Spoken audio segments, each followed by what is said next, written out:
जय हिंद साथियों, आज के एक नए वीडियो में हम लेकर आए हैं बिहार डीएलएड में पूछे जाने वाले जीके जीएस के टॉप 25 क्वेश्चन, जो कि ये सभी क्वेश्चन बिहार डीएलएड एग्जाम के लिए बहुत ही महत्वपूर्ण रहने वाला है। तो वीडियो को लास्ट तक जरूर देखिएगा। आप लोग वीडियो को स्किप कर देखते हैं तो वीडियो को शुरू से अंत तक देखिएगा। चलिए हम वीडियो को शुरू करते हैं। आपका पहला सवाल है, महात्मा गांधी को सर्वप्रथम राष्ट्रपिता किसने कहा था? तो महात्मा गांधी को सर्वप्रथम राष्ट्रपिता किसने कहा था?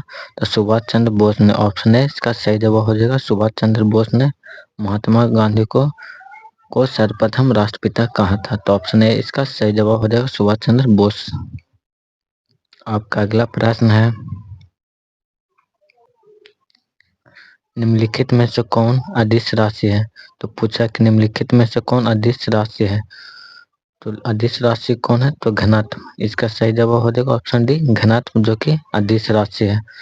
कोणीय वेग, विद्युत तीव्रता, अबल, ये सभी तीनों सदिश राशि है। ये सभी सदिश राशि है। ये तीनों क्या है? सदिश राशि है। तो इसका सही जवाब हो जाएगा घनत्व, जो कि एक अदिश राशि है। आपका अगला प्रश्न है,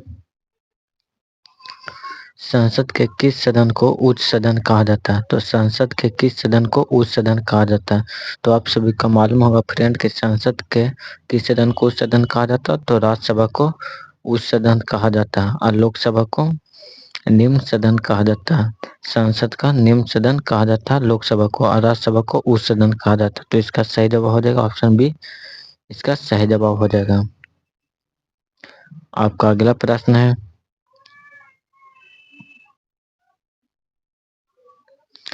बिहार बंगाल से अलग कब हुआ था? तो बिहार बंगाल से अलग 22 मार्च 1912 को हुआ था। 22 मार्च 1912 को हुआ था बिहार बंगाल से अलग। तो इसका सही जवाब हो जाएगा ऑप्शन सी, 1912 को। तो इसका सही जवाब हो जाएगा बिहार बंगाल से अलग कब हुआ था? तो 1912 में। वीडियो पसंद आ रहा है दोस्त तो वीडियो को लाइक कर और चैनल को सब्सक्राइब जरूर करें, ताकि जीके जीएस की वीडियो सबसे पहले आप तक पहुंचे। अपने दोस्तों के पास इस वीडियो को शेयर जरूर करें। आपका अगला प्रश्न है, किस विटामिन की कमी से रतौंधिक नामक रोग होता है? तो पूछा कि कौन से विटामिन के कारण रतौंधिक नामक रोग होता है? तो विटामिन ए के कारण रतौंधिक नामक रोग होता है। तो इस प्रश्न का सही जवाब हो जाएगा विटामिन ए। ऑप्शन सी इसका सही जवाब है। अब विटामिन ए की कमी से एनीमिया नामक रोग होता है। विटामिन ए की कमी से एनीमिया नामक रोग होता है। तो इस प्रश्न का सही जवाब हो जाएगा ऑप्शन सी, विटामिन ए की कमी से रतौंधिक नामक रोग होता है। आपका अगला प्रश्न है, सरयू नदी को बिहार में किस नाम से जाना जाता है? सरयू नदी को बिहार में किस नाम से जाना जाता है? तो सरयू नदी को बिहार में घाघर नदी के नाम से जाना जाता है। ऑप्शन बी का सही जवाब हो जाएगा, घाघर नदी के नाम से जाना जाता है। आपका अगला प्रश्न है, कौन सा विटामिन किसी स्वप्न को पर्याप्त अवधि तक याद रखने में सहायक होता है?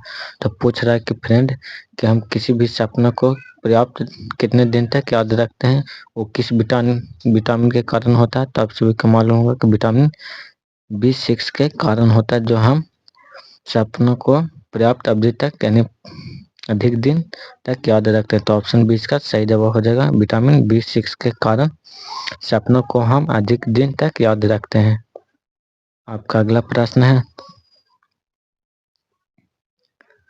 भारतीय संसद में कितने सदन होते हैं? तो पूछा कि भारतीय संसद में कितने सदन होते हैं? तो भारतीय संसद में केवल 2 सदन होते हैं, एक राज्यसभा एक लोकसभा।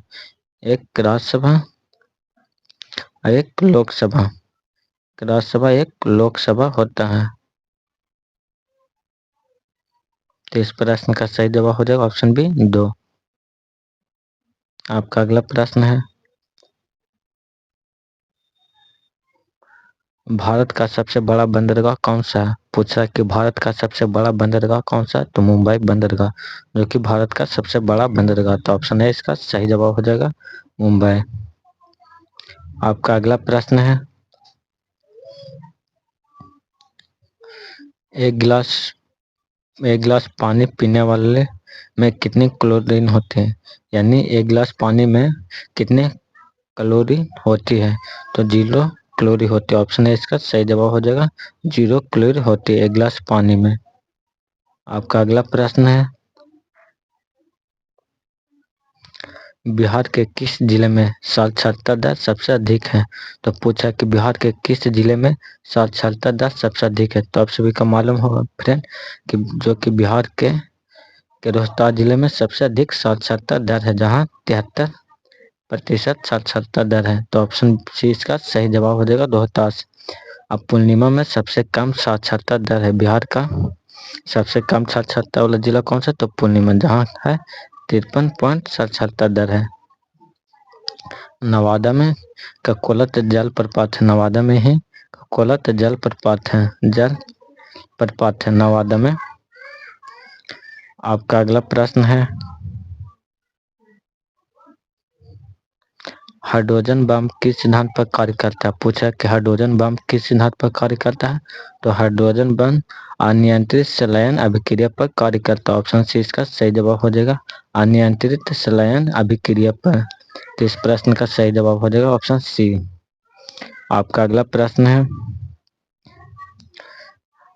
कर्क रेखा भारत से कितने राज्यों से होकर गुजरती है। तो पूछा कि कर्क रेखा भारत से कितने राज्यों से होकर गुजरती है।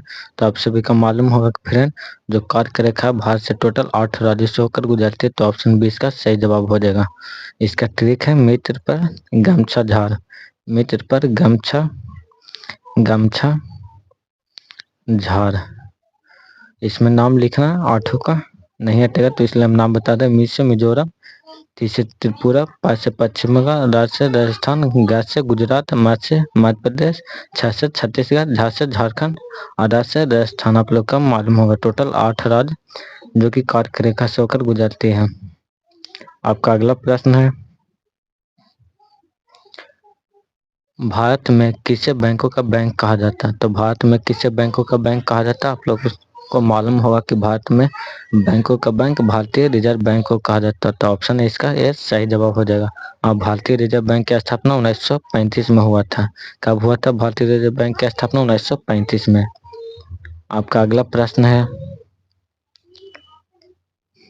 शहीद दिवस कब मनाया जाता है। तो शहीद दिवस 30 जनवरी को मनाया जाता है। ऑप्शन 20 का सही जवाब हो जाएगा, 30 जनवरी को शहीद दिवस मनाया जाता है। 14 नवंबर को विश्व युवा दिवस मनाया जाता है, विश्व युवा दिवस मनाया जाता है 14 नवंबर को। आपका अगला प्रश्न है, दंत चिकित्सक किस दर्पण का प्रयोग करते हैं।